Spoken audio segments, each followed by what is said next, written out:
Seltzer is now live in over 2,500 locations across the United States. We're now available in Florida, Georgia, Alabama, Tennessee, North Carolina, Ohio, Idaho, Illinois, Michigan, Montana, Oregon, and Texas. Go to hardafseltzer.com today, click on the store locator, enter your city or zip, and find the nearest location closest to you.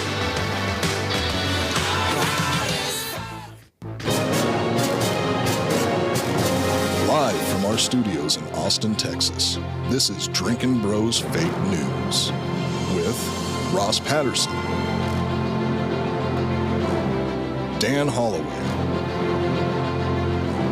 Papa G with the traffic,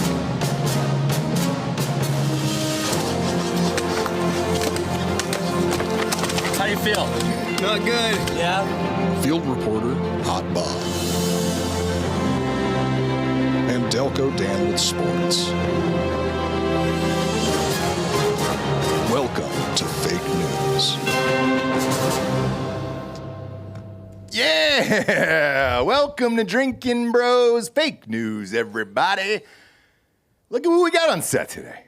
We got Blant up here, everybody. He's back for the holiday season. Not only is he back, but he's black as well. He's black. And he's going to get noticeably blacker as the holiday season progresses. And you can take that however you want. However you want to. But I'll plug it in real quick because it's right down by my foot here. Should we remake in case you forgot what Blanta was here. Should we remake the Hess Truck song?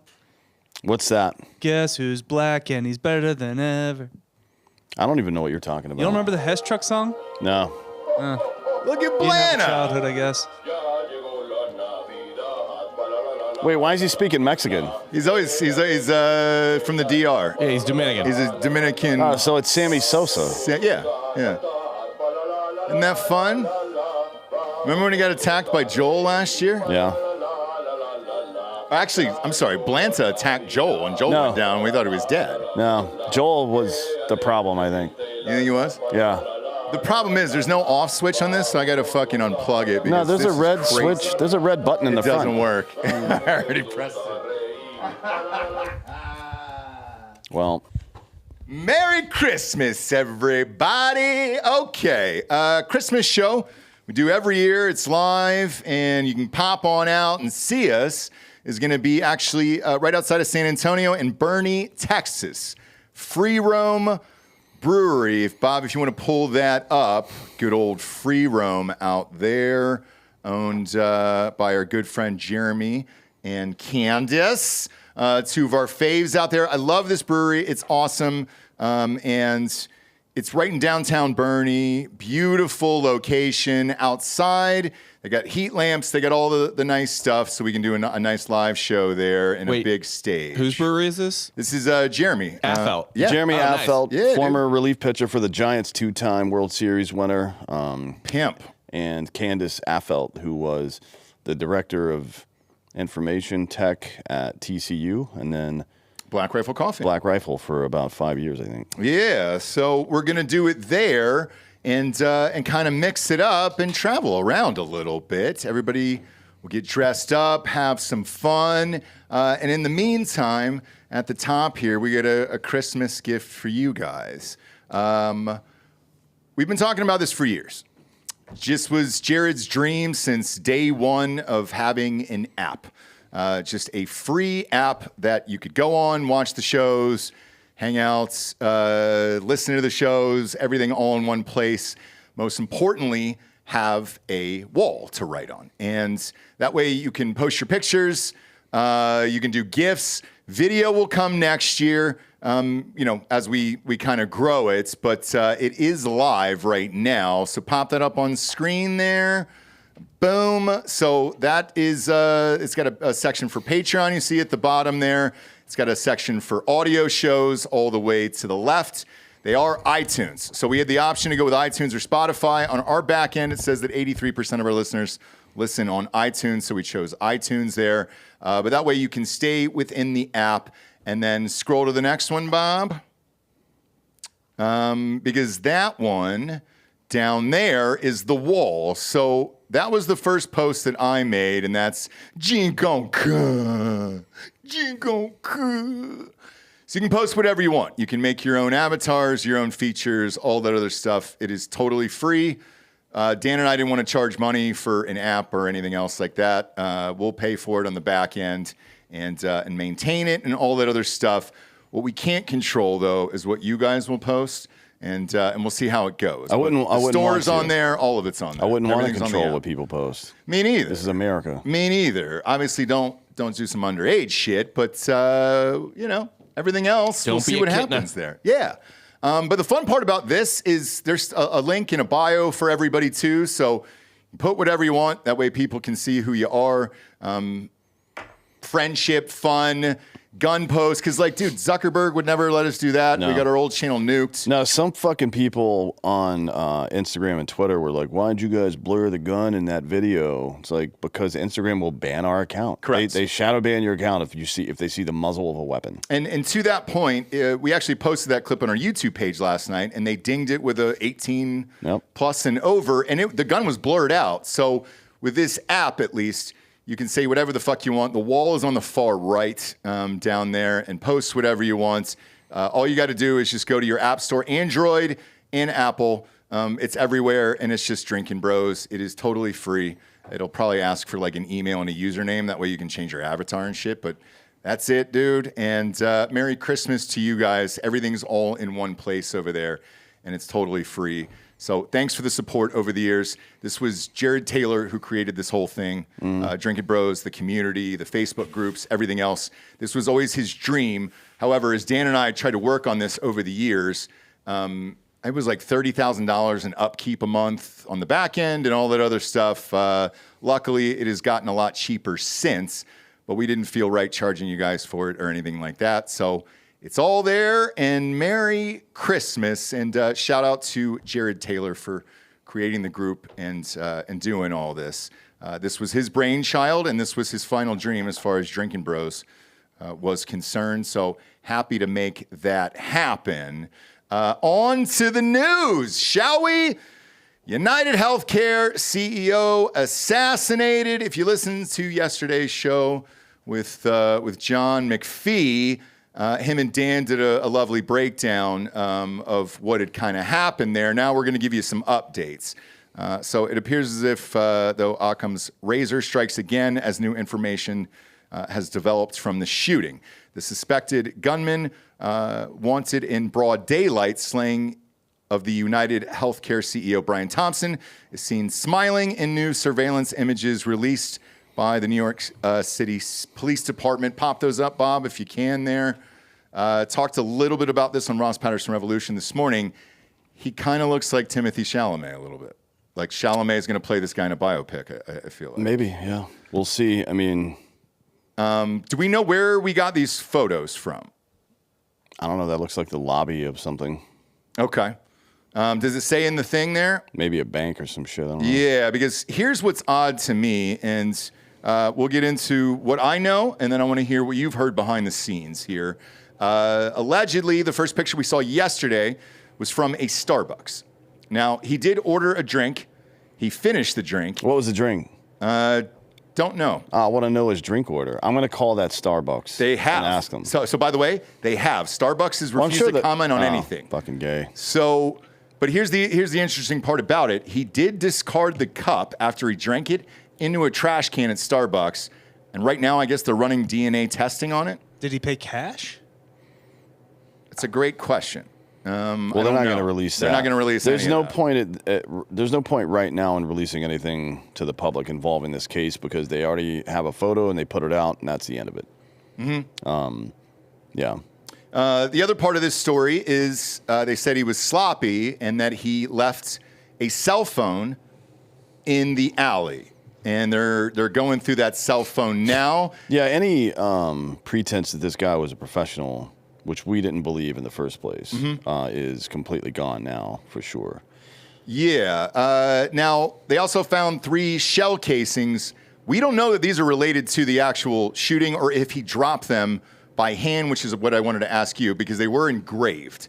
Bob, what were the words on them?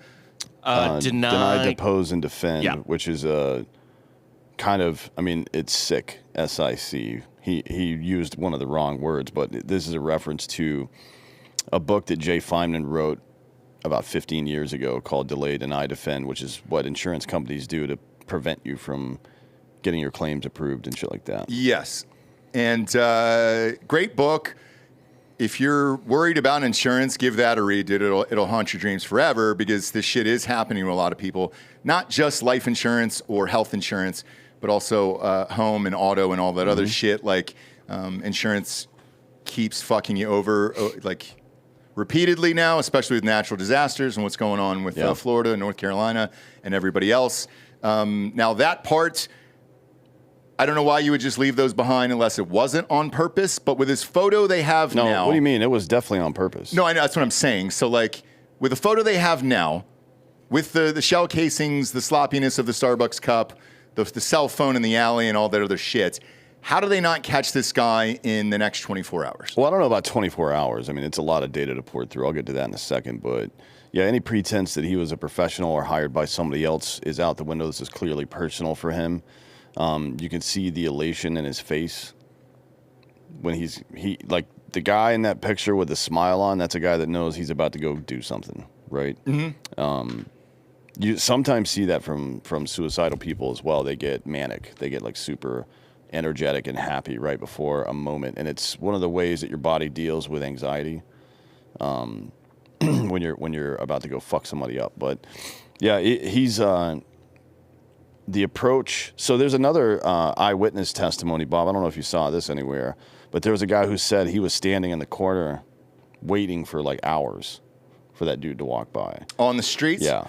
So the other interesting part about it is there was footage released as well, Bob, if you can find this still, from outside the hotel where he was on a phone. Yeah. About 20 minutes before he blew this guy away. Yeah, there was some like middle-aged black dude. I don't know what his deal was. He was a cab driver. Okay, so yeah, he just said he saw the dude hanging out outside for some amount of time. He said hours, but who knows? Who knows, yeah. right? I mean, I don't know if he had time hacks or anything, so that wouldn't mean much to me. There he is again walking. Well, that's him on the phone right there, and you can turn the volume down because I don't think we can clear that music. But so I want to ask you about this.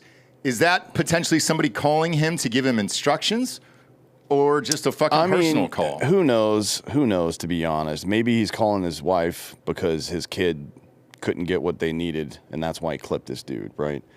I don't know that going after the CEO of a company makes a lot of sense, but it is obviously symbolic. And, you know, it kind of reminds me of Boondock Saints when Willem Dafoe was like, bad television is the solution to this. Like, this guy fucking played Call of Duty or whatever the fuck. Because his firing position looks fine. We talked about this yesterday. If he's firing like one of these, like a Station 6 or one of these other guns that you have to manually rack each round into it, or something that has a suppressor on it, I don't know that this would be the case, but if it was a Glock with a suppressor screwed onto it that didn't have elevated sights, so you see, well, I have an optic on here, but typically when you have a suppressor screwed on the end, it's bigger. It goes up in front of the front sight post, so you'll have an elevated sight on top of it, so you can actually see. And that's what John Shrek was talking about yesterday. If you're looking at it like this, and you can't see that front sight post, or you can't see the front sight inside the rear sight, what you'll do is tilt down until you can see it. Sometimes, and you shoot low on accident. So that's definitely a possibility.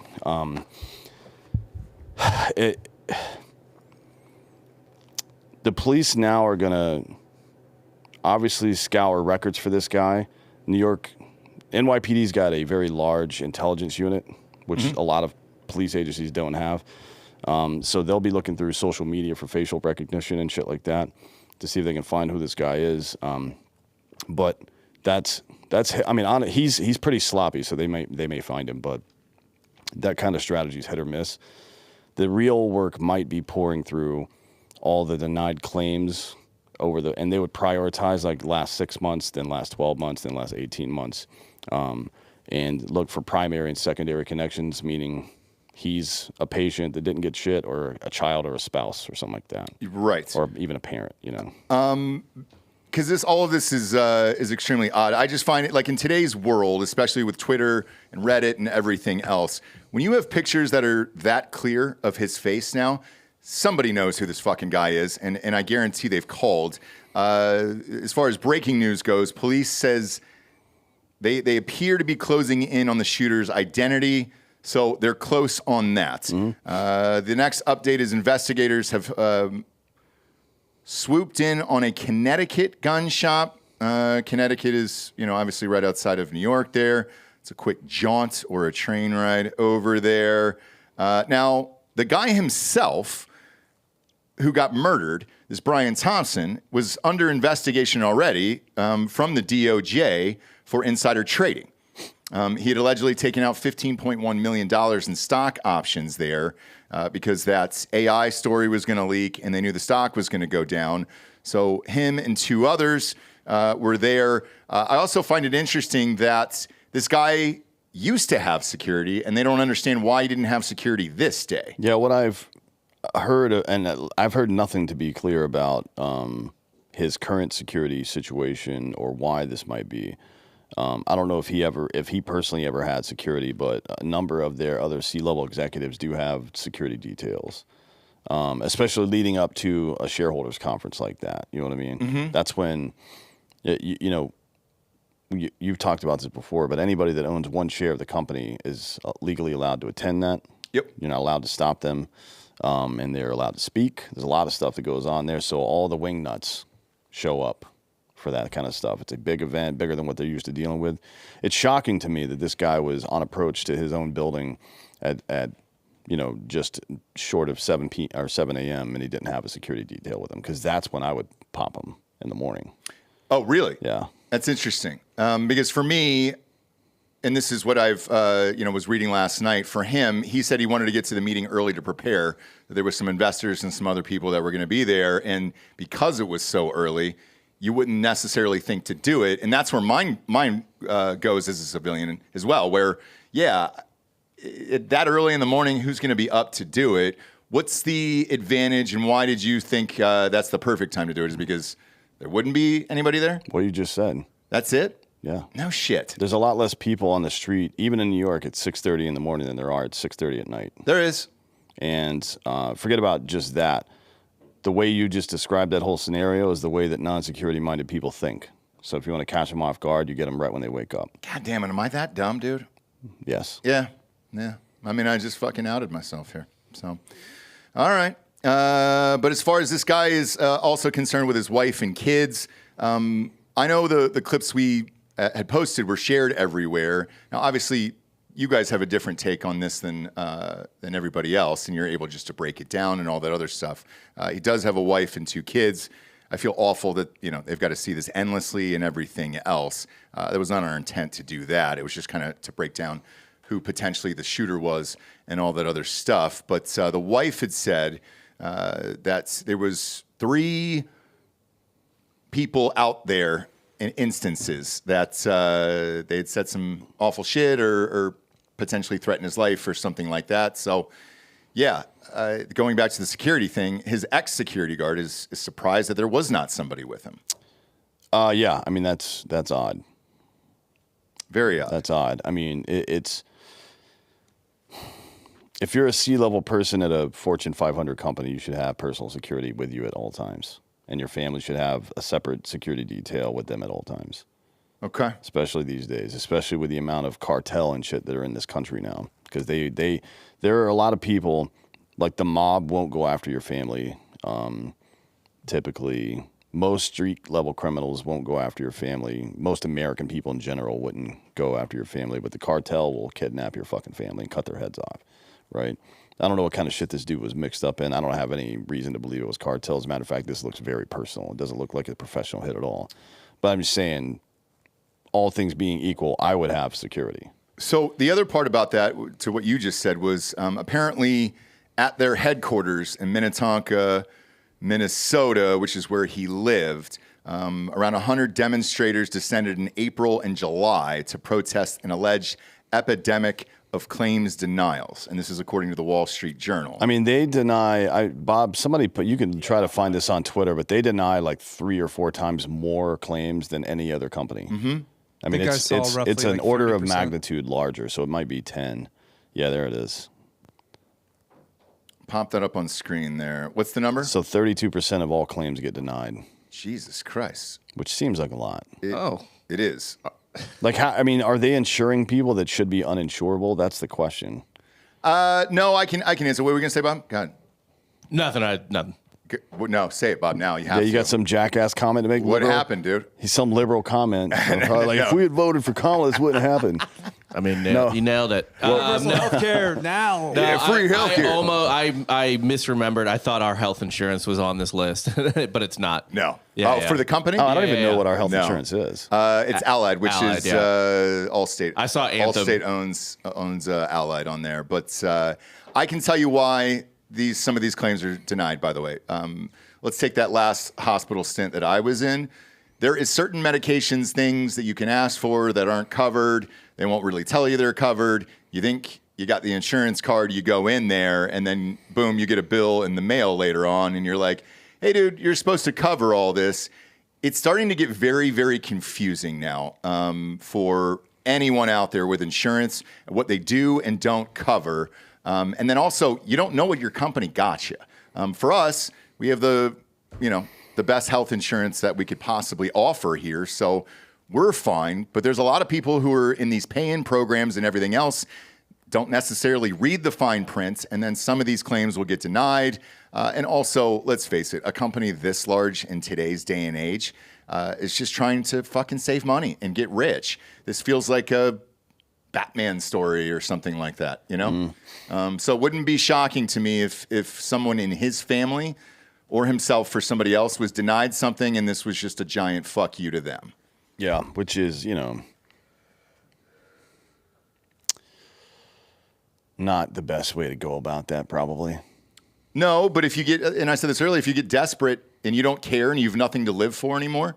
Yeah. So that's like if I'm a cop, by the way, or if I'm an intel guy on, I don't know if FBI is involved in this yet or not. They might be because of the high profile nature. But if I'm on the NYPD intelligence team, I'm definitely looking at family members of deceased people, because people that still have options don't go out and commit murder, typically, right? Mm-hmm. It's weird to bring up a movie, but like John Q, he didn't go in and slaughter everybody. He fucking held a gun to somebody's head until his kid was fixed. Yeah. You know what I mean? It's like if there's still a family member out there that has a chance of surviving somehow, you don't just go clip somebody over it. So I would start the search with people who have died within the last 6 months, probably. Okay. But the rest of this, this sparks the question of like how many other people are now going to get security for CEOs and all Everybody should. I mean, we used to say the NFL is a copycat league. Well, so are killers. yes. Murder, violence is a copycat situation as well. From suicide to murder, right? From protest to riots. That shit happens, all the time. You just think about all the stuff that was spurred on from those initial protests from George Floyd. It's like crackhead gets killed, people get butthurt, they riot, cops fuck them up, and then they get even angrier. And then people just all over the country start popping off. This is the kind of thing that dude that was on the fence about doing some crazy shit like this before, he's definitely looking into it now. And also to that point, last night as I was up super late working and more details were coming in, there's already a section of social media, Reddit and Twitter, who are on this guy's side just by what he left behind. And now they're saying, I got fucked over and blah, blah, blah. Let's not snitch this guy out. Yeah, that's what's going to happen in this, man. And the fact that does everybody remember who Eric Rudolph is? Yes. Bob, do you remember that name? I do not. Eric Rudolph was the guy who was blowing up abortion clinics back in the 90s. He went into the mountains of North Carolina and hid for like 4 years. Forever, dude. Forever. Because nobody would turn him in. He was up there like skirting around from cabin to cabin out in the woods for 4 fucking years before they finally found that guy. Wouldn't be shocked if this dude is being hidden like and franked by somebody right now.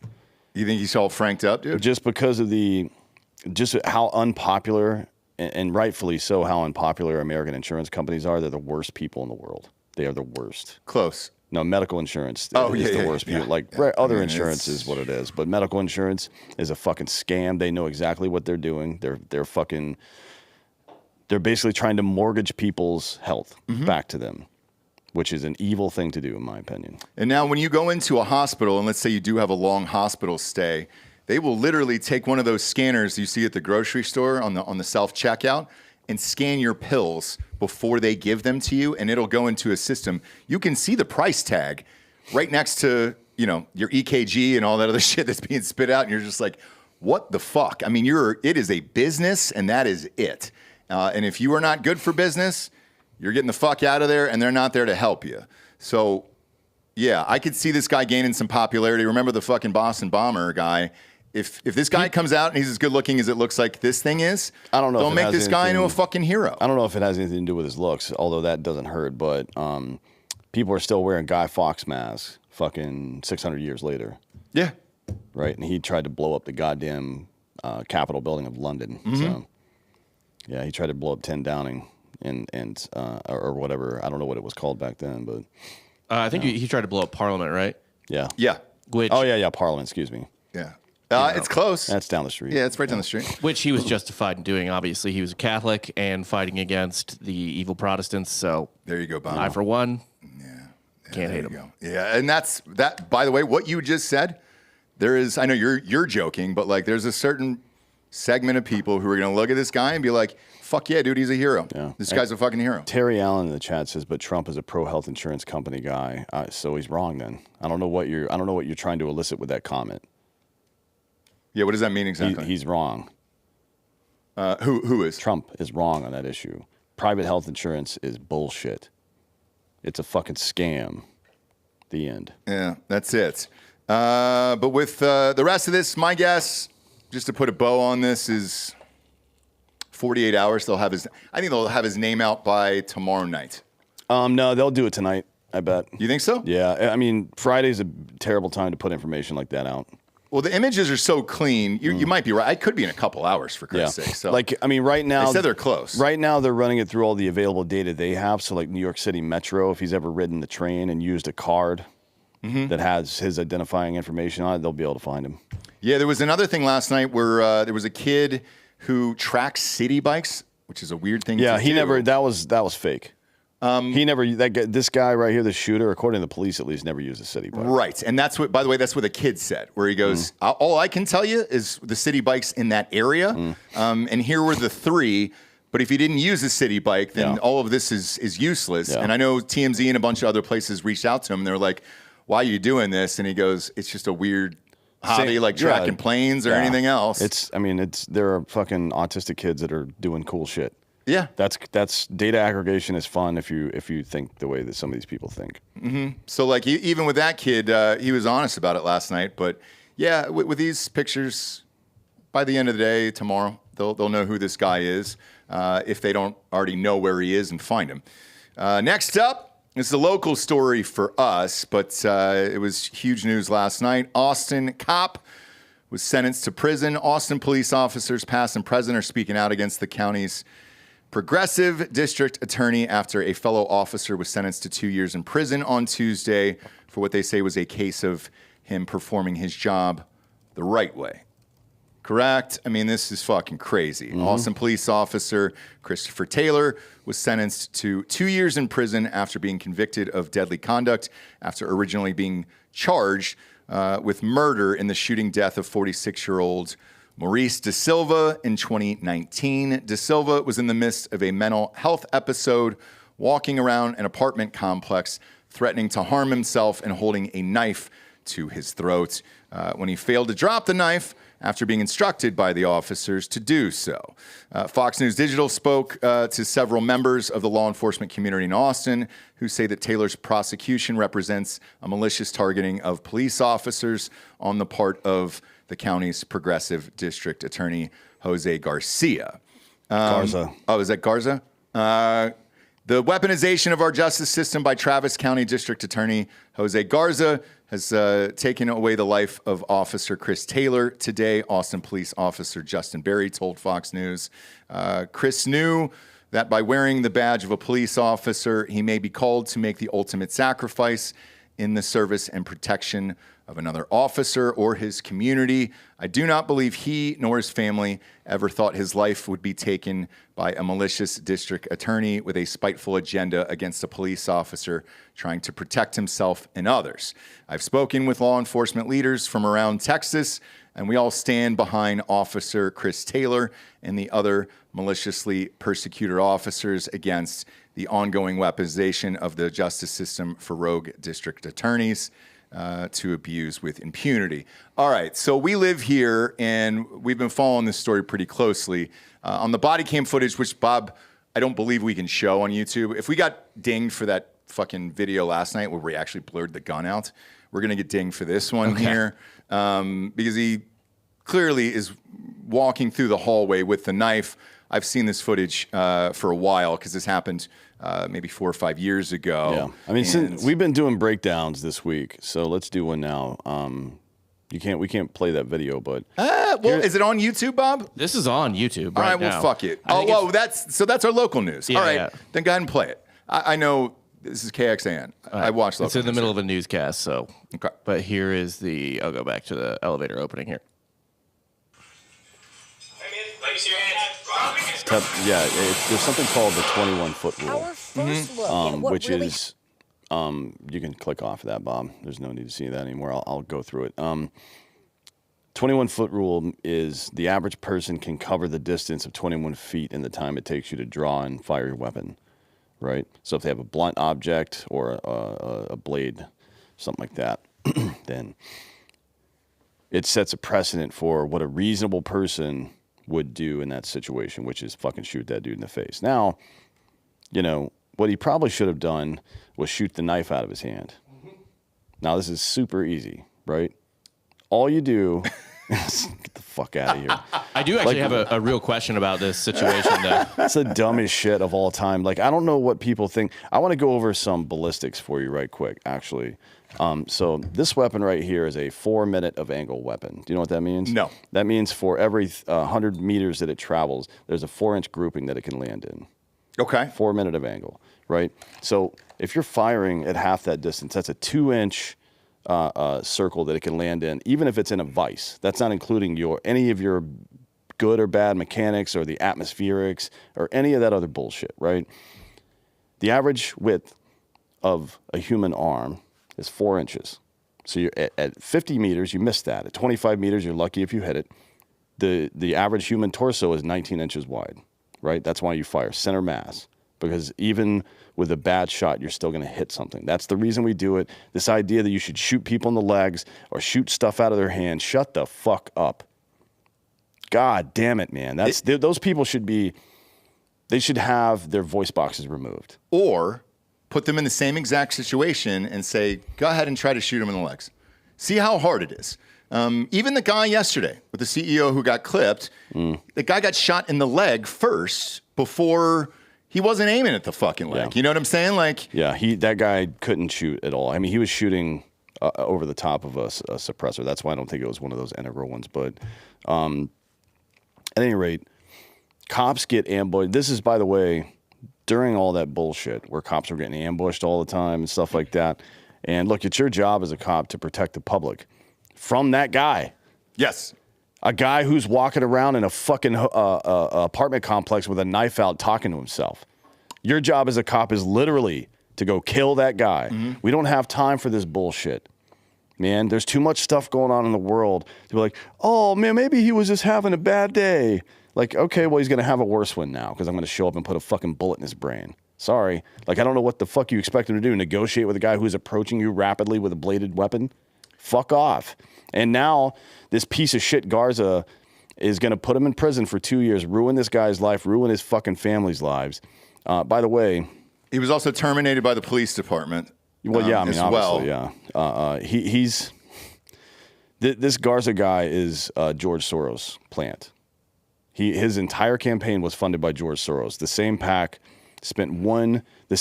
that spent $650K on the Texas Justice and Public Safety PAC, right? That's Soros. They spent $1 million to get this motherfucker elected to DA. $1 million on a local DA race. Mm-hmm. That is an insane amount of money to get a guy to ruin an American city. And right now, we did a story on this 2 years ago. It's actually gotten worse since then. It was 22%. Austin right now has a 30% personnel deficiency. There's 1,500 cops that are supposed to be there, right? Yep. And there's 70% of that is filled right Correct. now. 70%, which means Austin is understaffed by 30%, which means this city is on the precipice of collapsing like Seattle, like fucking Portland, and all the others that have gone through the same bullshit. This is effectively defunding the police. If you can't take their money away because the state stopped them from doing that, what you do is you fucking put them under the microscope and put them in prison. I can tell you this right now. Governor Wheelchair needs to issue a fucking pardon for this guy immediately. Yep. Immediately. And if he doesn't, there's a fucking problem in Texas. I think he will because the outrage is just overnight has been massive here. But, you know, reading some of these comments from the community here, where they're like, after the verdict was read, we're like, well, you're gonna have officers. They're gonna think twice now about what they're gonna do. No, they're not. No, they're gonna stop. They're gonna quit police. Yep. They're gonna quit it, and you're gonna get nothing but fucking gay retards. And so the head of their union actually went on the local news last night, and I believe it was the same station you just played, Bob, KXAN, and he said, you know, to everyone, look, why should we call on any mental health cases anymore and put our lives on the line if you're going to put us in fucking jail? This was the guy last night. Yep. This guy? Yeah, that was him last night, if you want to play his clip there. Austin police officers and all law enforcement now face a no-win scenario that is unsafe for the public and officers. This is a direct result of the actions of District Attorney Jose Garza. In open court yesterday, Assistant District Attorney Dexter Guilford, on behalf of Jose Garza, made a claim that the public knows what the accountability standard is when a citizen shoots or stabs someone. Well, we do know what that standard is, DA Garza. Your office gives sweetheart deals, and the offenders are allowed to continue terrorizing this community. Your office then covers up these details and manipulates the statistics. In September of last year, Ramon Martinez was found guilty of aggravated robbery with a firearm and was given probation.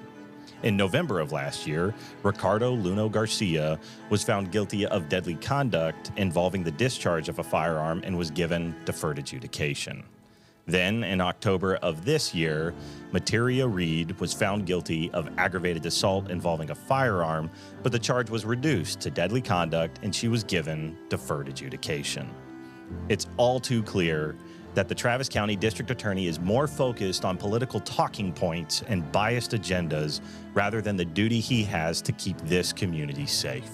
Yet, when an officer is confronted by a man high on methamphetamine, armed with a knife, who is giving clear commands by officers and mere feet away from officers with the knife pointed at them, the district attorney will use his office to distort the laws and strip officers of their duty to protect themselves and others from imminent harm.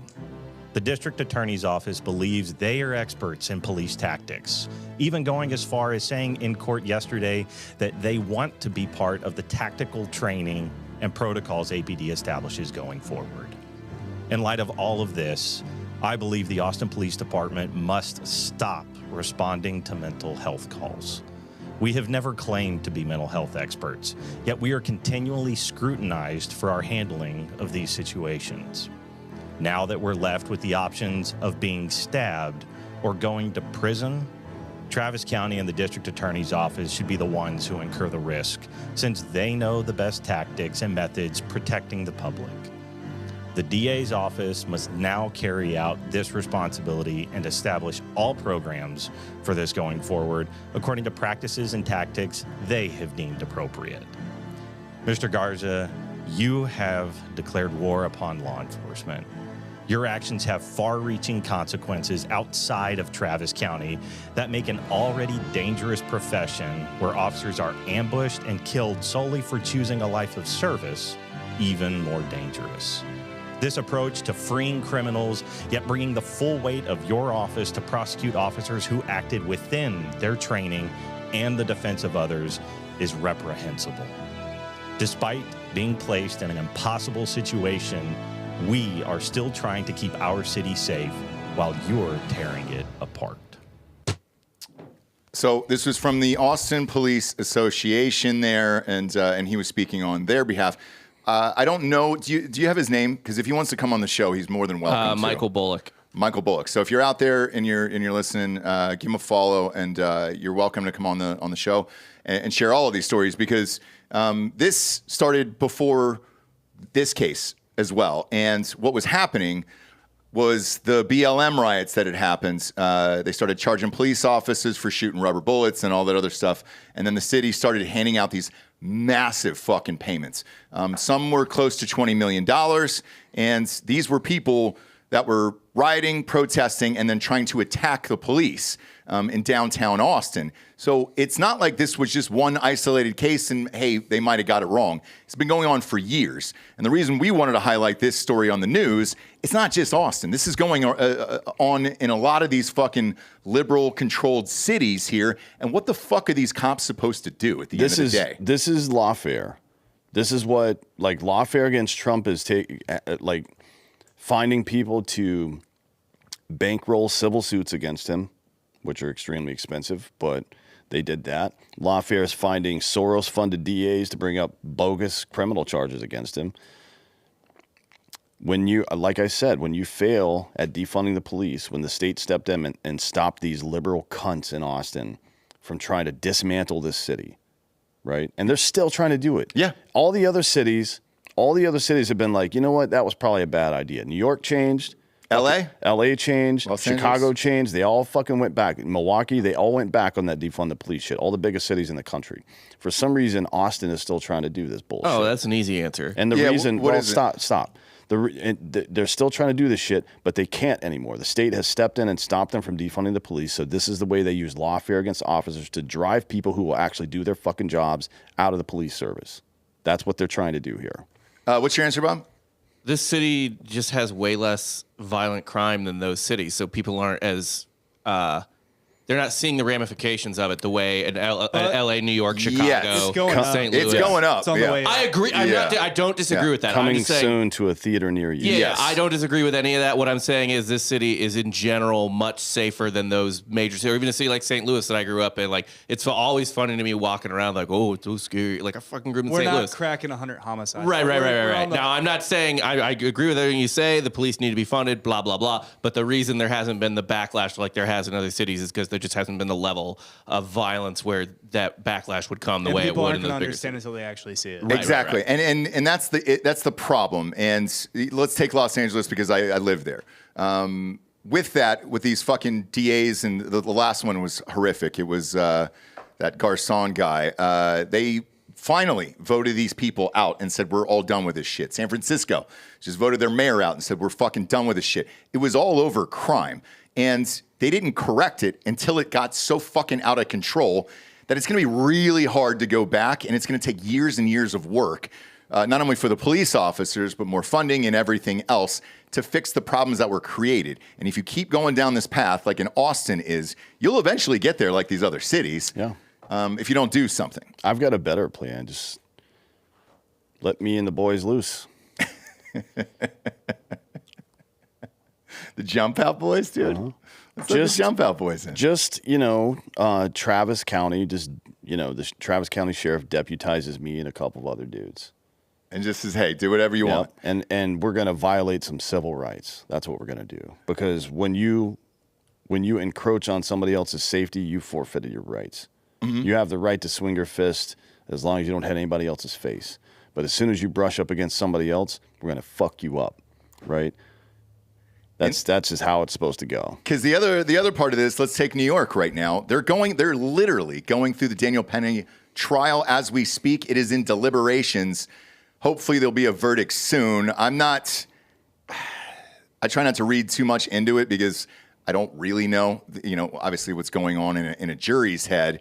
But I believe they're on day 2 right now, Bob, and Day 3, I think. 3? So they weren't going to. They asked to deliberate on Wednesday. I just read this randomly, and usually Wednesday was the day off for like the whole court trial, everything. But they asked to come back on Wednesday, so they're in day 2.5, day 3 of deliberations. Whatever. Yeah, and the other problem with that is, so that's just a normal dude who's trying to help out people on a train from a crazy fucking person, very similar to this, right? Where he said he's going to kill everybody and all that other shit.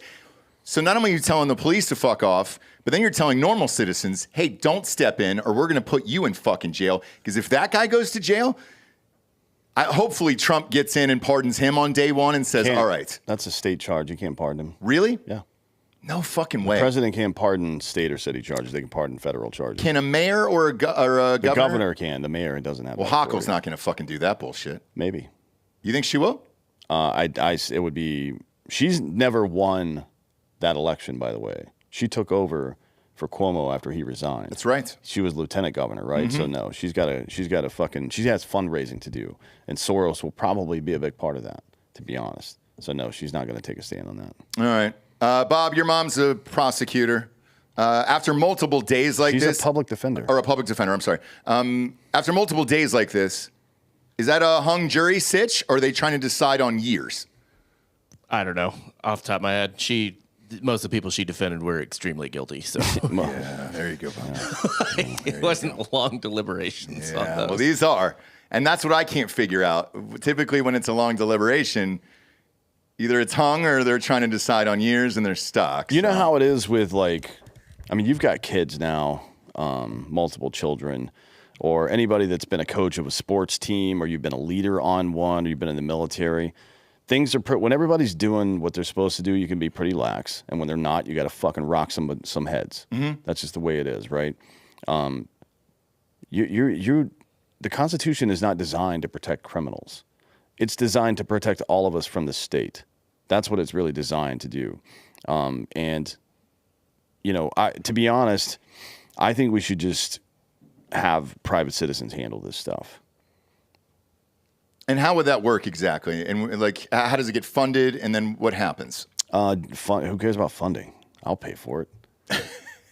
Well, you're going to need a bunch of people. No, I've got my own shit. Right. This is how knights used to work throughout all the Middle Ages. A knight was somebody who could afford their own weapons and armor and a horse. That's how you became a knight. And the reason is usually because of class or caste or something like that. But these people that are out there preying on other people with impunity, they got to go. Oh, yeah. They got to die, like violent deaths. Old school town square shit is what I want to see. And then maybe it wouldn't happen anymore. But yeah, that guy, you're more than welcome to come on the show and share your story, man, about all of it. Because that guy was so knowledgeable. They played it through all of our local news last night, and he's correct about all of this. That'll bring us to our first sponsor here, because after all, we got advertisers to put this show on the air. First and foremost, GhostBed.com/Drinkin Bros. 40% off with the promo code Drinkin Bros at checkout off of any item in the entire store that is mattresses, sheets, pillows, adjustable bases. Weighted blankets are sold out, so you can't get those for Christmas, but got some brand new mattresses for RVs. They got the new Venus Williams collection. Everything is 40% off, including the bundle packages. Highly recommend it. It's what I got. I got the adjustable base. I got the pillows. I got the sheets and the match. I got everything. I got everything they have. It's one of my favorite companies on the planet. All of their products are made in the good old US of A. At checkout, once you pop in that promo code Drinkin Bros, you'll see a box underneath that says, hey, would you like to check this little box and stretch it out over 3 years? 0 interest if you have decent credit? Yes, I would. You can do that over at ghostbed.com/Drinkin Bros. I'll bring that bundle package down about $40-45 a month. Christmas is right around the corner. A lot of couples out there splitting a big ticket item. Next up, we got Hunter. Good old Hunter, the deadbeat. After his unconditional pardon from his father, Hunter Biden faces accusation that he owes former landlords more than $300,000 in unpaid rent. Sean McGuire, a partner at venture capital firm Sequoia. Oh, I know Sequoia. That's a massive firm. Jesus Christ. Responded to the news of Hunter Biden's pardon by claiming on social media that the president's son owes hundreds of thousands of dollars in unpaid rent. And he says, so what happens to the $300K in back pay rent that Hunter Biden owes my family from 2019 to 2020? Is that now pardoned too?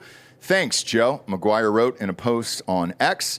The president signed a full and unconditional pardon for his son Hunter on Sunday that applies to federal crimes he committed or may have committed. That's a big key word there in this statement. From January 1st of 2014 through December 1st of 2024, which is close to 11 full years. So he says, Hunter was our tenant in Venice, California, didn't pay rent for over a year, tried to pay with art made from his own feces. Yeah, dude, he tried to pay with art. He used Secret Service to keep the guy out of his building. Like the guy was trying to come serve him. With papers? With papers Yep. to get the fuck out, like eviction notice. He's like, no, the Secret Service was like, no, you can't come in. No way. Is that real? Yeah. Well, he was probably hiding in there smoking crack and banging whores, Yeah. which I don't have a problem with any of that. Sure, but you got to pay the Yeah, rent. you gotta pay. Obviously. I didn't even think about that. So what happens in a situation like this? Yeah, is it I mean, unforgiven? you file a civil is it suit. forgiven? No, you can't. The president doesn't have the authority to what do you call it? Pardon a civil action. That's not a thing. Okay. Yeah. Because we're about to see some unprecedented things here, I think, that are about to happen. Since we are on the subject of pardons, I wanted to ask you about these. There is a rumor going around Capitol Hill right now that Biden is mulling over a preemptive pardon for 3 people in particular before he leaves office.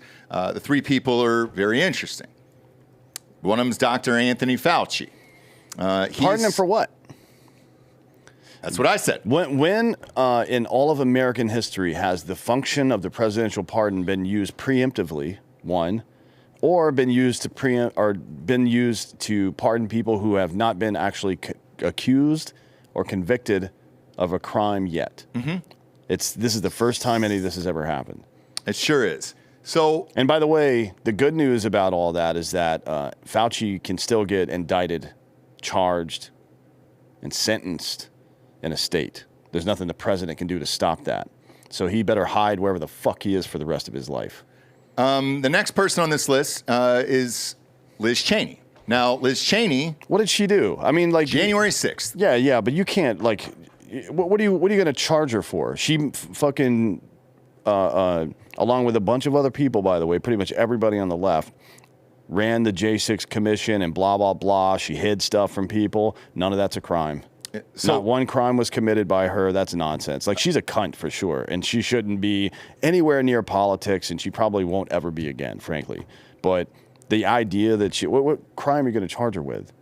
So this allegedly, and again, this is according to Politico here, these people are in Trump's crosshairs, according to the top of the clickbait article here, and they're saying he's going to go after, or they're saying that Trump is going to go after people who were against him, or like Liz Cheney, for example, for January 6th, because he was charged with that. This is not a fucking banana republic. The president doesn't have the authority to go after people he wants to. What the fuck are you talking about? Not you, but what the fuck are they talking about? I don't know. I mean, it's such a fucking asinine thing. And by the way, if Politico or CNN that's also reporting this, or any of these other stupid dummies that believe that, if they actually believe it, then just make the argument like, okay, so did Biden not do that to Trump?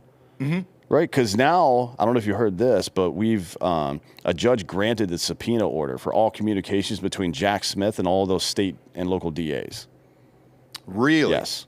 And where was that at? Well, the first one that got granted was for Atlanta. So all the communication between Fani Willis and Jack Smith has been subpoenaed, and it is now, I don't know when it's due to be turned over or whatever, but that information is coming soon to a theater near you. Wow. Yep. That's a fun one. And I guarantee you Alvin Bragg's name will pop up, and it'll show a coordinated effort by Jack Smith, led by the Obama fucking DOJ, Merrick Garland specifically, to go after Trump. So, yeah, it can happen. It definitely can. But there's a fucking recourse for that. If they want to go after Jack Smith and put him in prison, Alvin Bragg, Fani Willis, all those people, 100%. Liz Cheney doing politics, fuck out of here. That's not a thing, right? Like, there's no charge. It's like these people, the dummy hardliners in Trump's camp are like, we need to bring back these military officers from Afghanistan and out of retirement and fucking court-martial them. For what? For following a fucking lawful order? If you didn't like it, you should have won. Right? Yeah. I mean, what's the expectation exactly? People like Donahue gets a lot of heat for the Afghanistan thing. What was he supposed to do? Resign and then let somebody incompetent take over the operation? What exactly are you supposed to do in that situation? You're a general officer in the military. You're in charge of an operation. You know it's fucked. You get a dumb order that you know you shouldn't, or that you know is going to fucking be bad. What are you supposed to do? Like, honestly, what are you supposed to do? Resign to make a point and leave your men there by themselves? If he had resigned and left the men to go to Afghanistan by themselves, we'd be calling him a fucking coward for it. Mm-hmm. I just don't understand this line of thinking. He's fucking stupid. Now, the last person on this list is Adam Schiff, and this one I can't figure out why. Well, Adam Schiff broke a lot of the security protocols of Congress. A lot. How so? I'd have to look up the specifics, but he got all of his committee assignments removed because of it. Okay. You don't remember that? I don't. Look, government's been fucked for so long that it's like, I have no idea. But those were the three specifically that were mentioned in the White House here that he potentially could go after. And as far as Fauci's concerned, look, everybody else on Twitter said the same thing as soon as the story broke yesterday of, if you're going to do all this shit, it should be for a reason. So if Fauci didn't do anything wrong, why would you pardon him? Why would you pardon any of these people if they didn't do anything wrong? So we'll find out. As far as this rent is concerned, Jesus Christ, man, pay the fucking $300K back. You took enough money from China and Ukraine over the years. You got it. I mean, he paid back his taxes. Oh, did he? Okay. So hopefully this will work. Sequoia's a massive fucking company, dude. If he's a partner there, like, holy shit. Yeah, they'll end up paying him back because you need Sequoia in the future. That's not a company that's going away anytime soon. Holy shit. Speaking of money, got a little bit of money on the game tonight with our next sponsor, MyBookie.com. Promo code Drinkin' Bros doubles that first deposit all the way up to $1,000. Get off the couch and get into the action today with MyBookie.com. Bob, we got a good Thursday night game here, but I've already placed my bet for Friday, however. I'm all in on Boise State -4 at home in their, what I'm calling it a playoff game because the winner goes to the playoffs. It's either them or UNLV, but they are playing at Boise State. It's going to be cold as shit. I think Genty's going to run all over those guys, and I don't know how a bunch of dudes from Vegas are going to be able to keep up with them. We got championship week this weekend here in college football. Be watching that all day Saturday, gambling, having a fun time. If you believe your college team could win the national championship, all the new odds are up on mybookie.com. Let's say you are a day one homie, Bob. Tell them about the Rakeback program. Yeah, if you're in the MyBookie Plus rewards program, which you probably are if you play regularly, you don't have to sign up, doesn't cost you anything. One of the many perks is the Rakeback. If you have a bad weekend or whatever, they'll toss you a little money back. They'll say, hey, thanks for being a loyal customer. Here's some fun money for you to play with and maybe win your shitty weekend back. Yeah. Did somebody already post tits on the Drinkin' Bros app already? That's great. If they did, I don't know. I read it in the chat. It'd be hilarious if they did. But go to mybookie.com. Use that promo code Drinkin' Bros. Double that first deposits all the way up to $1,000. There's live casinos in there as well. These guys play blackjack every night. And it's real dealers, which is fucking fun as shit. So they're just in other countries. You can see their face. They mute it so you can't scream at them. And I appreciate that over there. Next up, French government collapses. The French government has collapsed after a historic vote of no confidence was passed against Prime Minister Michel Barnier. I feel like that's close enough, right? Yeah, that's probably right. Thank you. Thank you. No round of applause or anything, Delco. That's shocking. I felt very good about my French. I need more of a accent. Okay. Do you have a French song up there or no? I don't have a French song, but I'm just saying I need an accent from you. Well, are they the Mexicans of Europe? You can play that Mexican song. They're not. They're not? They're dirty. Okay. All right. What, Mexicans? No, French. No, the French. Oh, yeah, they're French, yeah. I agree with that. Barnier's government in France is first to be ousted by a no-confidence vote in more than 60 years. French MPs, including the left and the far right, combined voted 331 out of 554 in favor of the motion to pass, exceeding the minimum of 288. The vote rose from fierce opposition to his proposed Social Security budget for 2025, from opposition parties such as the left-wing alliance New Popular Front, NFP, and Marine Le Pen's, oh, that's right, I forgot she's in there, far-right national rally.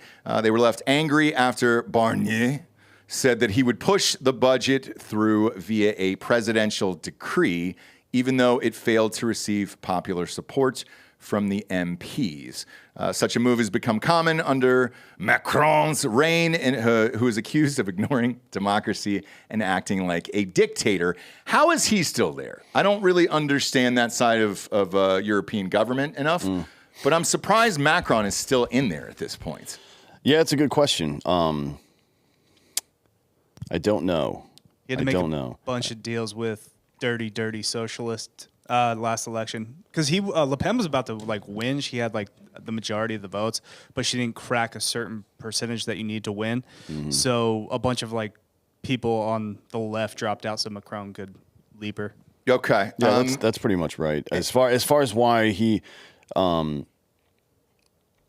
basically split the ticket on the other side. So in a parliamentary election, I think I've explained this before, but you don't run for president or vice president or anything like that.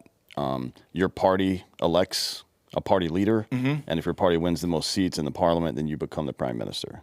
Okay. That's how it works. Or the president, or however they have it set up. I think in UK, it's just a prime minister. In the French government, they have a prime minister and a president. Gotcha. They're two separate offices. So, yeah, he's...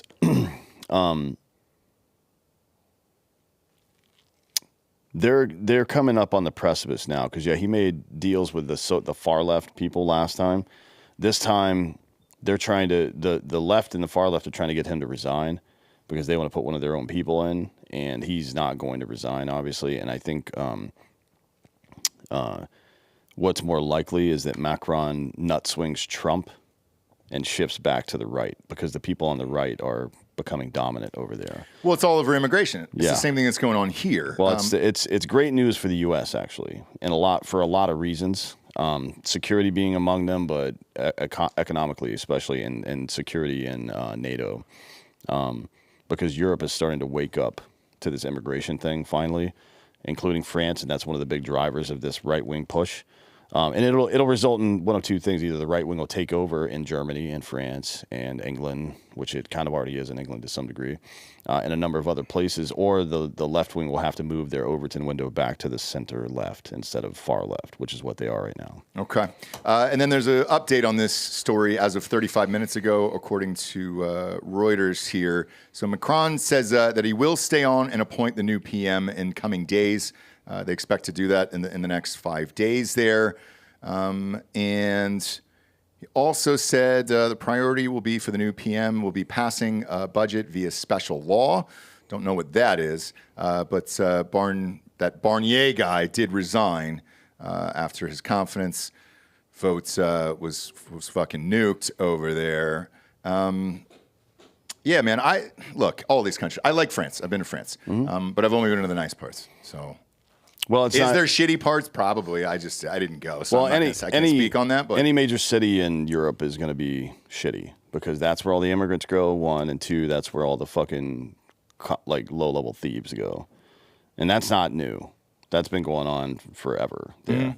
Like if you're walking around in Paris or London or any place like that, Prague, fucking keep your fucking wallet somewhere, not in your back pocket, don't leave your phone in your back pocket. Keep it somewhere where somebody's got to physically assault you to get it. Otherwise, they'll pick that shit right off you. They're very talented. Yeah, and this budget, by the way, is coming at the time. Remember that story I talked about last week about him, or maybe it was earlier this week, about him fixing Notre Dame so quickly and how expensive it was? They're bitching about that as well because it's like, hey, dude, we had the budget for this, but not for other shit there. Well, now it's getting way beyond. The budget issues are primarily focused on immigration right now, and you can see it in the next story as well because the EU as an organization is now getting involved. Okay. Yeah. In the meantime, though, we do have another advertiser here, and that is Manscaped.com. Gonna pull it up now over here. Love Manscaped. Great stocking stuffer, by the way. 20% off December 5th through the 16th, and then December 26th through the 29th, and that's for Boxing Day, and that's nice. I don't know what Boxing Day is, but it sounds fun. I want to say that's Canadian or French, maybe. Boxing Day? Boxing Day is British. British. It's UK. It's British. So Boxing Day is December 26th, where you box up all your Christmas shit. No shit. Okay. Yeah, well, like you're not supposed to leave up all your decorations until fucking June. Really? That's why they call it that? Yes. All right. Box that shit up and get the fuck out. Man, I like leaving it up until January.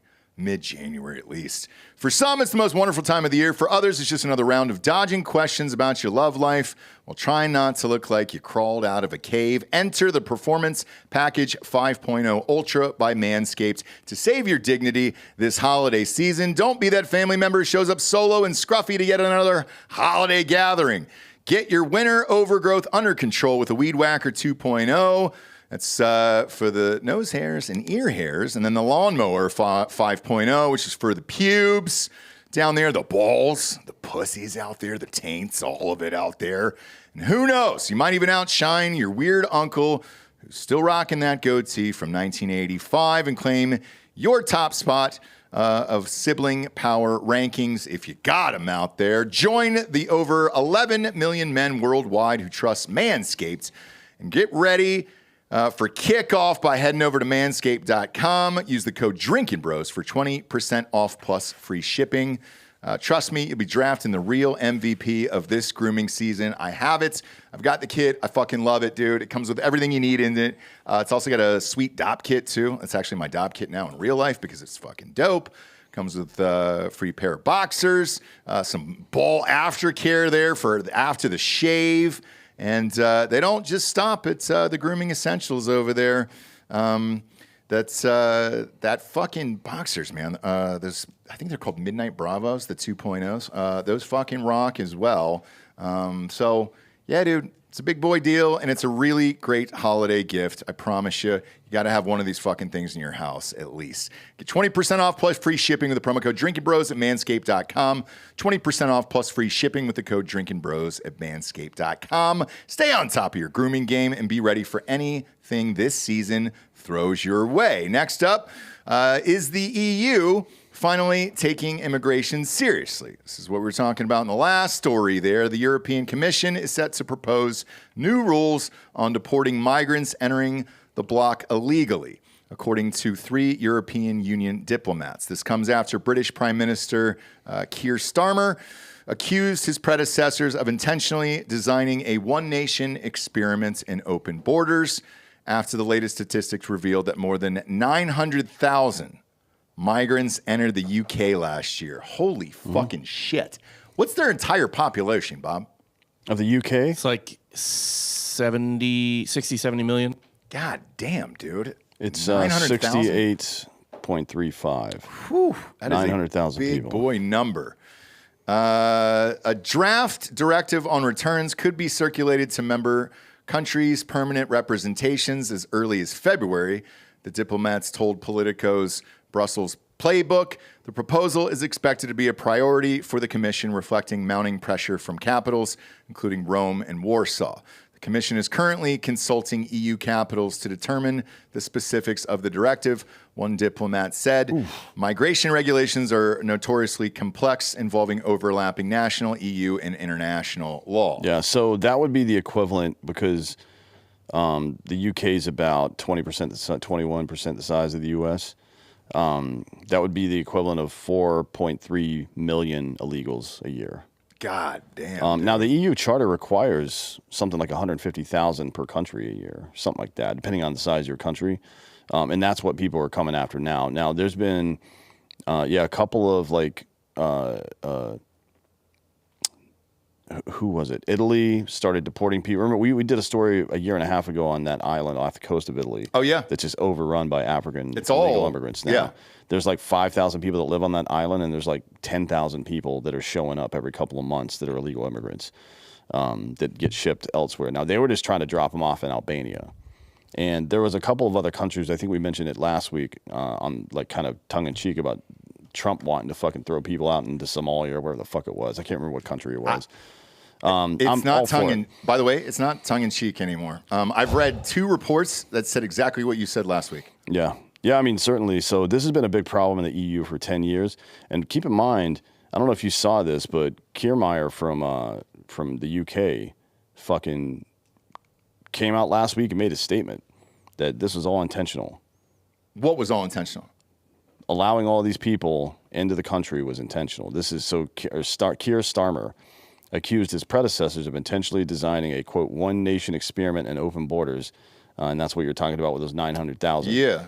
The Labour Party, the leftists in UK did this shit on purpose. That's what he said. Why would you want to destroy your country on purpose? Like, I just don't get it. I don't know. I mean, the only reason is because you don't consider your country to be your country. You're a globalist. That's why, right? I guess, but then there would be no point for borders, passports, IDs, anything. If you really believe that. Well, there would be a point for passports and IDs. Passports and IDs as a measure to track you everywhere you fucking go, and that way they have control over all the countries, not just the ones that they're in control of now. But these immigrants, they don't have passports or any of that shit. So how are they tracking them? We're not tracking them in America. Yeah. Well, no, we're not right now. But what is the position of the left on that? We need to fucking naturalize these people. Right.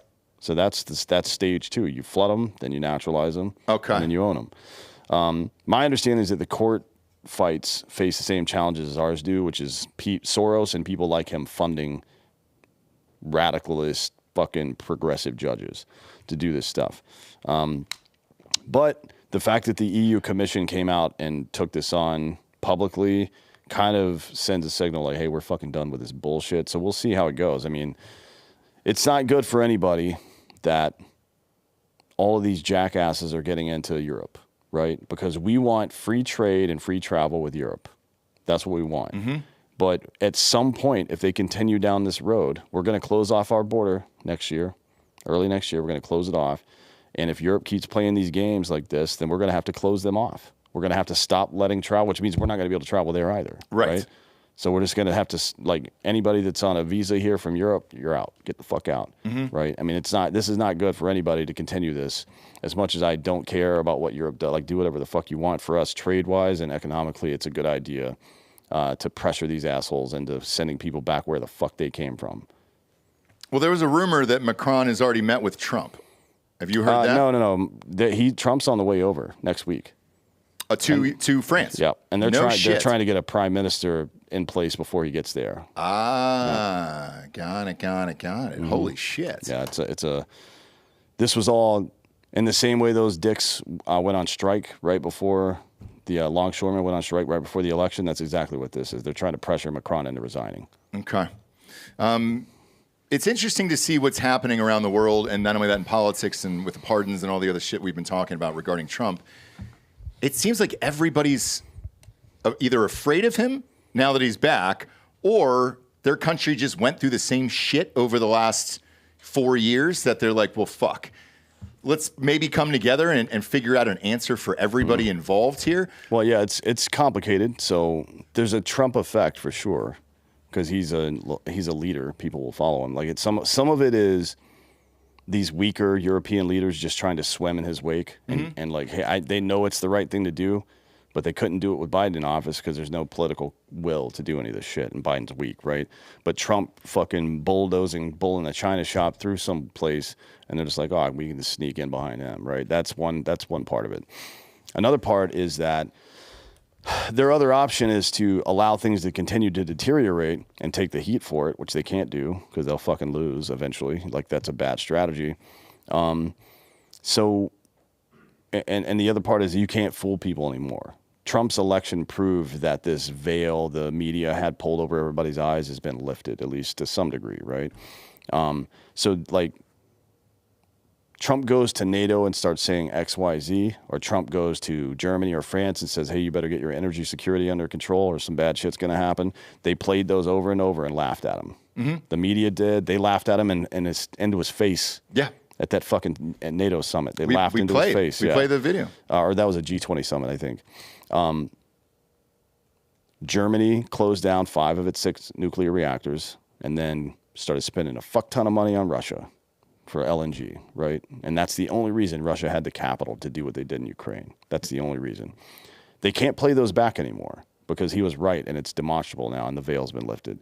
So I think the only real solution that you have Remember, politicians are all about preserving themselves. They don't give a fuck about anybody. They don't care about the constitutions or ethics or any of that stuff. They don't care about any of this stuff.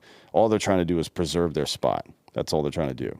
And Trump gives them the political capital to do what's actually right. That's really all it is. The funny thing is, you were mentioning the secret meeting of Trudeau last week, going down to Mar-a-Lago and having that meeting. So they did confirm that. And then it was also leaked, according to Peter Doocy, that from Fox, that he told Trudeau, if we're going to give you $110 billion a year, you might as well be the 51st state and you be the fucking governor of it. No, what he said was, if you're going to rip us off for $100 billion a year, we may as well just annex you. That's what he said. Oh, so he didn't say the 51st state thing? Yeah. Oh, okay. He said annex you would make you the 51st state. Gotcha. But annex is quite a bit more deliberate and aggressive, let's say, than just become the 51st state. Yeah, so we taught, like, when we took the land in the Mexican-American War, we annexed it. Yeah, usually a war is involved in an annex. That's a fun term, huh? And to be honest, the members of the Canadian military would probably just put on American uniforms. Yeah. And that, because the members of the Canadian military that are people like, I don't know, they're more American than they are Canadian. Oh yeah, in a for lot sure. Of ways, right? A lot of them have been on the show over the years. So like, yeah, dude. Absolutely. But next year is going to be really, really interesting. So he's flying over to France next week? I think it's next week or 10 days or some shit. I don't remember what the exact date was. Okay. But yeah, it's soon. Interesting. So keep an eye on that. All right. Next up, we got Ketanji Brown, jackass, Supreme Court Justice. God, I hate this fucking woman. KBJ. Is she a woman, though? Her? I don't know. She doesn't know what a woman is. She said that in her confirmation. Yeah, has anybody asked her if she's a woman? I think they did in the thing, and then they asked her to describe what a woman was, and they couldn't do it. Ketanji Brown Jackson was slammed on Wednesday after she compared a Tennessee law banning gender transitions for minors to past laws banning interracial marriages. Yep. Just go ahead and let that sink in, and it was real. I watched it. Jackson and the other justices heard over 2 hours of oral arguments during the U.S.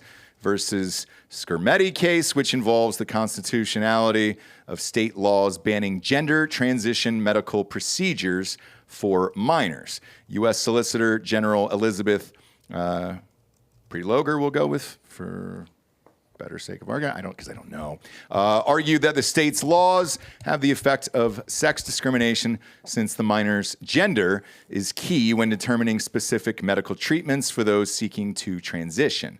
After her remarks and exchanges with other justices, Jackson said that she saw a parallel between U.S. versus Skrmetti in the landmark Loving versus Virginia case in 1967.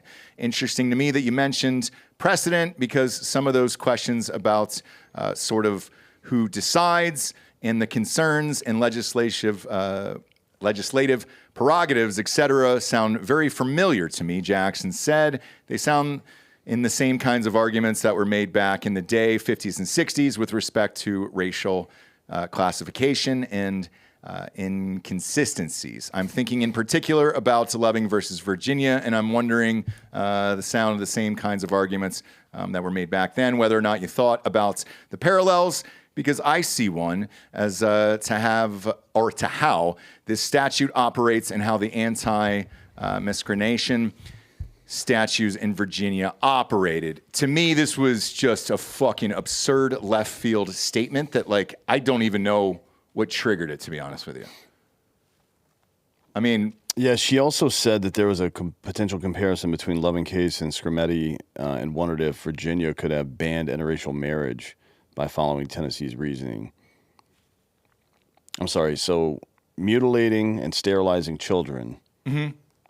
Who can't consent by law, right? That's why we have age of consent laws. Yep. They're literally called that.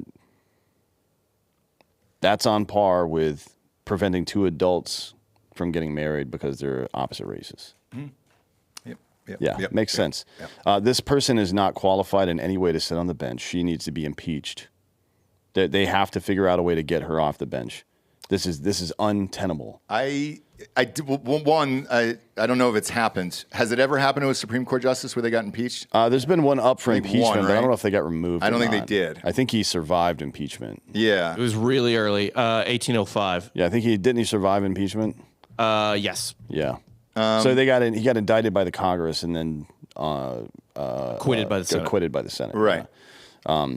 Unlikely it'll happen, to be honest. But we did mention there was a lot in the run up to in the last 2 years, actually, in the run up to the election about expanding the court. I think we should expand the court.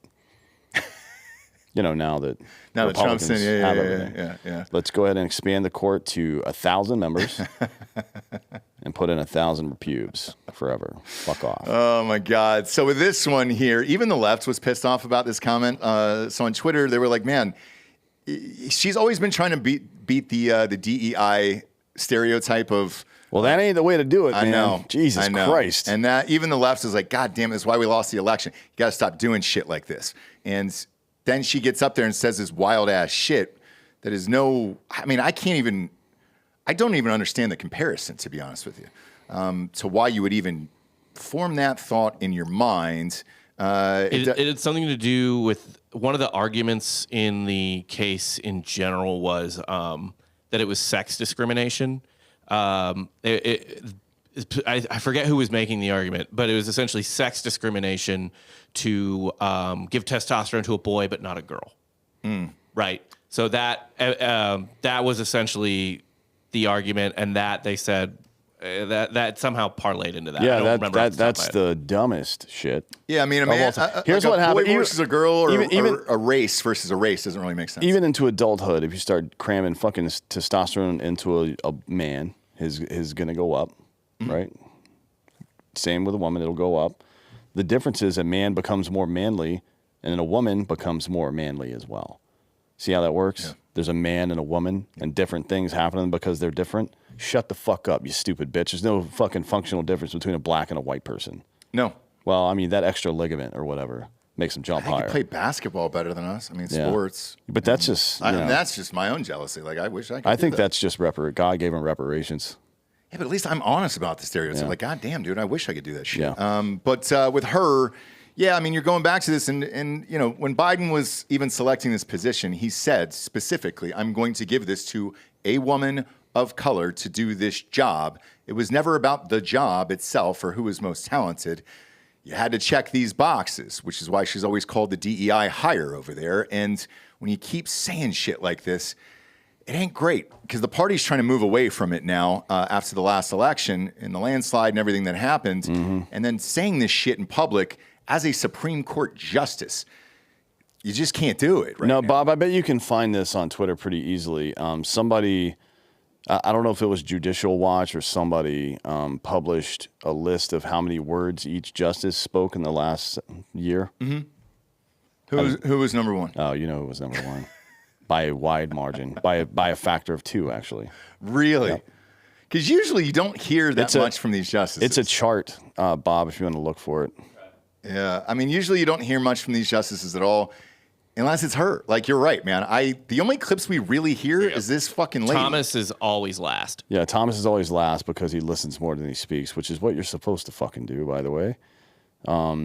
Yeah, you see her up there, 22,000 words. The next closest is another liberal woman at 16,500. And then right below her is another fucking woman at 14,800. Is that Sotomayor? Yeah. Well, look, she could be out of there soon. Doesn't she have diabetes and they were trying to get her to retire? Yeah, it's too late now. No, it's too late now. It's too late now.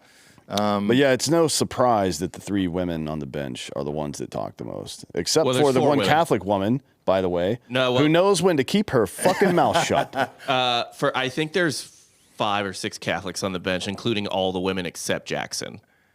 Bob, you really know your Catholicism. I don't know I'm about impressed by the only real Catholic on that bench is obviously Amy. I'm Coney sorry, Barrett. you're not the Pope, but you're not invited to this conversation. We're playing the long game, okay?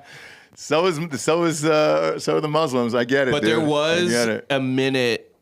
It's not that way anymore, I think, because of Jackson, but maybe another one too. But there was a minute where every single Supreme Court justice was either Catholic or Jewish. There were no Protestants on the Supreme Court bench for a while. for the first time forever. Let me ask you this: you think that's intentional? Like, do they ask him their denomination or whatever the fuck It used to it be is? intentional to not have a Catholic on the bench. Yeah. Oh, really? Yeah. Yeah. Okay. Interesting. Yeah, I obviously don't follow religion that much, so I don't know. But yeah, that's fucking hilarious, dude. Yeah, I mean, look, to be honest, if they were good Catholics, they wouldn't be doing this job in the first place, right? Because the Bible clearly says that women shouldn't be telling men what to do. Yeah, Bob knows that better than anyone. You know, hand goes up, mouth goes shut. I'm not saying that I agree with that. I am saying that it is a fucking fact that it's in the Bible. Is it really? Yes.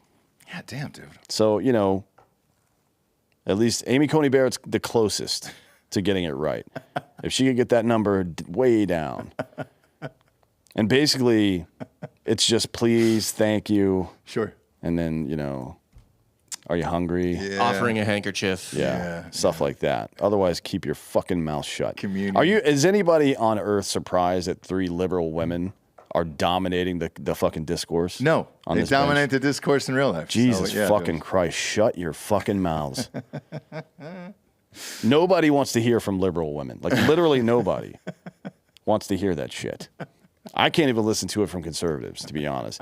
Like there's an early version of The Five on Fox News now, and they're trying to compete with The View, and it's just 5 women. I'm like, oh my God, it sounds like an episode of the fucking Gilmore Girls. Oh, on Fox? Like, God damn, dude, shut your fucking mouths. Is it a morning show? Yeah. I don't know if it's a consistent morning show or anything. It just happened to be like that this morning. Okay. Did they just hear way more fucking cases last year? Because Thomas had 13,000 still last place by far, and then Ketanji 3,000 the year before. Yeah. Yeah. Like this is the 2023 chart. Same, I you said. think I think they did, Bob. I think This is like triple everyone's count. I remember we did a story, I think it was a year ago, where they said that they were overworked. The Supreme Court justices were overworked and they were seeing too many cases and shit like that because others were raced in for different reasons. Like, take the Trump one. Remember that? They had to do the presidential immunity one. So, yeah, I think you're correct. Next up, advertising-wise, I got our good friends over at Black Buffalo. If you're an adult, age 21 and older, and use nicotine or tobacco, I want to tell you about the American-made success story and Black Buffalo's award-winning nicotine pouches. Black Buffalo's nicotine pouches are not owned by Big Tobacco. They're an independent company proudly built right here in the good old US of A for 21-plus adult consumers. Black Buffalo was built by dippers with decades of smokeless tobacco use. They believe the market wanted tobacco alternative nicotine products that offered the best of both worlds, bold flavor, full pouches. What are they made of? It's pretty simple. Cured edible green leaves, food-grade ingredients, and pharmaceutical-grade nicotine. Most importantly, there's no tobacco, leaf, or stem. Black Buffalo is all about history and the tradition of dip, but they understand the convenience and discretion of modern-day consumers and what they're looking for. Black Buffalo's nicotine pouches give you the versatility to consume discreetly, but still keep the ritual of the flavors dippers love. Mint, straight, and wintergreen, all proudly made in the US of A. So if you're 21 or older, consume nicotine or tobacco, and want to join the Black Buffalo herd, head on over to blackbuffalo.com to learn more. You can order nicotine pouches online, and they ship directly to most states, or check out their store locator to purchase pouches at thousands of retail locations around the country. Black Buffalo tobacco alternative, bold flavor, full pouches. Now, obviously, here comes the warning. This product contains nicotine. Nicotine is an addictive chemical. Black Buffalo products are intended for adults age 21 and older who are consumers of nicotine and or tobacco. Next up, speaking of dumb bitches, there are growing calls for Haley Welch, a.k.a. the Hawk Tuah girl, to be put in jail. This is a fun story. I was reading about this last night. Welch, who went viral earlier this year for her on-the-street interview in Nashville, in which she talked about sucking dick. Yep. Given beaches, has since launched several different businesses. She's been promoting her podcast, Hawk Tuah. Yes, that's a real podcast, and her merchandise. But this week, she went to a whole different level. Wait, is Bill Maher producing this? He Stupid asked. show. So he asked to do it. Yeah. And I don't know if it was him or somebody else who. I mean, he's getting just the an rights old to it. creep that's just trying to fucking bang her. Right. That's all that is. By the way, Yes. he is a giant piece of shit. as a human being. She is under the Jake Paul umbrella. That makes more sense. Okay. Yeah, that makes sense. They actually work with a lot of influencers. now. Oh, well, then this story makes even more sense, Bob, if she's under the Jake Paul umbrella. Okay. Because when I said this was going to a whole new level this week, they launched a meme coin over there for Hawk Tuah, and the internet star launched her $ Hawk meme coin on the Solana blockchain. The coin initially saw a huge growth, rising to a $500 million market cap, but within minutes, its value plummeted by nearly 90%, dropping to a $60 million market cap. Now, a lot of people want her thrown in jail. She can sit behind bars. I'm sure the guards would enjoy that, fan wrote. She's going to jail 100%, another fan added, and then she's going to have to talk to a judge soon. Somebody else wrote, which I like. Not bad. I'm a big fan of that. Now, she's insisting that this wasn't a cash grab and that she didn't know, and that people weren't trying to buy back coins, which is what happens with all these meme coins and all that other shit. And usually some people get rich and others don't. Except for there was one person that owned 70% of the coins. Correct. That's the problem. Bob, click that Twitter link there, and we'll listen to this video. Some Chinaman broke this down. Yeah. And we'll poo-yah this afterwards, as obviously. Thank you. But wait until the fucking video's done. We'll do it twice. I was going to do it. Delco, I would have let it rolled out. Play here. the music. Okay, got it.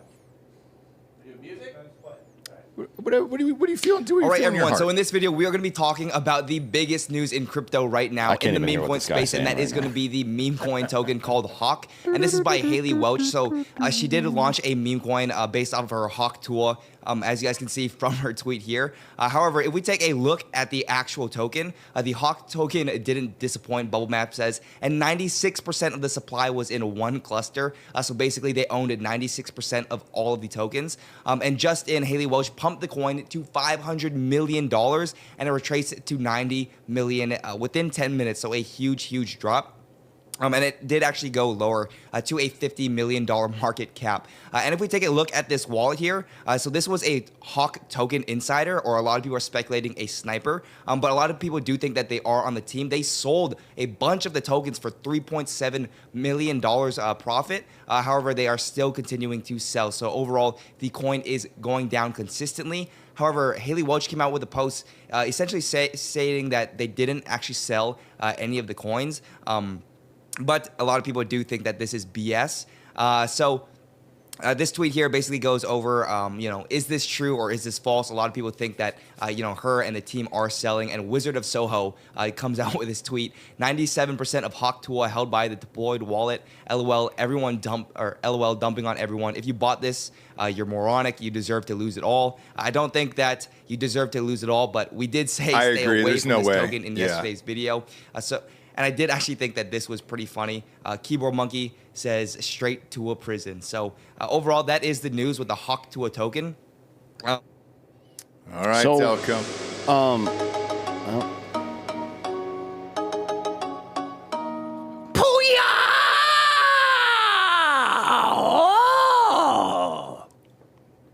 Thank you.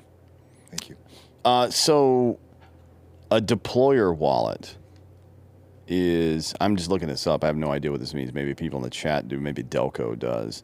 A deployer wallet is a wallet that creates a contract. You can find the deployer wallet by putting any contract into Etherscan and clicking on Contract Creator. So that kind of sounds like, what was it? 97% of the funds were in a deployer wallet or in deployer wallets? Yeah, and look, so I can kind of regurgitate this here because I understand it a little bit. Basically, what it is everybody gets together. They decide on an exact time when they're going to pump and dump, essentially. Pump it up, dump it. Those people will get rich. Everyone else will lose their money. So all those people in those wallets that you were talking about will rig it, essentially, take it to the moon and everything else. Now, Bob, what's interesting about this in particular is what you said of where the podcast is, because the Paul brothers in the past gotten some heat for some of these meme coins, and Board 8 Yacht Club of those lawsuits, I believe, are still going on as well over there for those guys. They were all doing the same exact thing. Now, do I intentionally think she did this? No, because I think she's too stupid. Yeah, she couldn't think her way out of a wet paper bag, right. To be honest. I'm surprised this woman can find the doorknob to let herself out of the house each morning. She may have somebody for that at this point. She's dumb as shit. Yes. Like, if you've watched any of the interviews she's done, she's just some fucking hick yokel retard. Which, like, in all fairness, man, with this one fucking dumb line that took over, she's made a lot of money off of it. The podcast is memeable. People like her, you know, she's friends with celebrities and everything else. And it seemed like everything was going all right for her. And then this happens, and she's probably fucked in this situation. I mean, somebody talked her into this and probably gave her 7 figures for this. Yeah. But now that money's gone. Go to jail for this. One, she won't go to jail. I don't think. You've got to show that she was aware of what's going on. And to be honest, that's going to be the same conversation that DOJ prosecutors had about Joe Biden. Yep. You know what I mean? Yeah. Like, obviously, this person is not capable of doing what you're saying they're doing. You know what I mean? Like, if you walk into your house and some shit's gone off the counter and everything's torn up and you've got a chihuahua and you've got a fucking lab, probably lab. Yeah. Probably lab that did it, right? What she can do is get sued, though, which happened to Steph Curry and a bunch of other celebrities. Matt Damon got sued. They're all still going through it for that crypto. Those lawsuits are still going on. The only reason they haven't been settled is because they all are rich and have high-powered attorneys already. Mm-hmm. She does not, right? So she'll definitely just lose whatever money she made. I think that'll be the end of it for her. But somebody will probably go to jail for that. This keeps happening every month. Last month, remember the walking bets girl, Taylor Mathis, with the big titties that would just give out bets? She did the same thing and got exposed, and I don't think she's ever recovered since. So. Really? I mean, this is going to happen next month, too, with some other The only person who deserves to lose money more than someone who would buy this coin is the celebrity who accepts a deal to make a meme coin of themselves. 100% agree. I can only imagine if, my kids grew up and they called me on a Thursday night and said, "Hey, Dad, I just lost all of my money in the Hawk Tuah meme coin because I thought that was going to make me rich." Yeah. And you know what else? You know what you also lost is your inheritance. Yep. Because I'm not giving money to a fucking retard. Yeah. Right? And as somebody like it seems very unlikely that Haley Welch had any idea what fucking cryptocurrency was, what a meme coin was, or any of this stuff, how any of it works, right? So the first thing you do is somebody approaches you with this, probably Google it, right? You Google it, meme coin, and then you see all the articles about all the people that are in lawsuits or going to jail over that shit. It's endless. And then you just like, oh, fucking sounds like a great idea. Like, oh, okay. You're dumb. Yeah. You're a fucking idiot. You deserve everything that comes your way. Yeah, and by the way, no sympathy whatsoever for anybody that lost money. No. Not one bit. Look, man, the days are long. I know they're shorter right now because of the stupid fucking sun and its bullshit. We've been trying to get after that motherfucker for years. Yeah. We'll get him eventually. But I know that I know the days are longer, are shorter right now, but the days are long. There's too much stuff to care about. I can't care about you. I can't care that you're the equivalent of somebody pulling out a fucking fork and just jamming it in an electrical socket. Not only are you doing it, but somebody did it right next to you and fucking died. And you're like, fuck yeah, dude. Yeah. I'm going to keep on doing it. I mean, it's a ancient fairy tale. Don't buy magic beans. Yeah. Actually, that one worked out pretty well for him. The goose with the golden eggs. I guess that's true. Fuck. Yeah, Bob. everybody thinks, hey, Bob, everybody thinks they're going to... You dumb Yeah, motherfucker. shit. See what you did? Buy bean coin. Bean coin. Bean coin, dude. Jack stock coin. Would bean coin be from a Mohican? Probably. Dipper coin. Yeah. Speaking of Puya, by the way, Bob, I need you to pull up drinkinbros.com. There we go. And by the way, I'm going to start ending every show with just anti-woman stuff from now on. Okay, great. Since we've seen the back end of our site, I know, we just got the analytics. it's all dudes. So fuck everybody. Well, it's 90. I think it was 96% dudes. Yeah, but the 4% of women that are here like when we talk shit about them. Oh, for yeah, some yeah, reason. yeah. So I love it. at any rate, here you go. Drinkinbros.com. Booyah! Can you make that bigger? Oh, it's great, That's what dude. she said. Oh, do you want a third one today? I'll give you a third one, dude, for sure.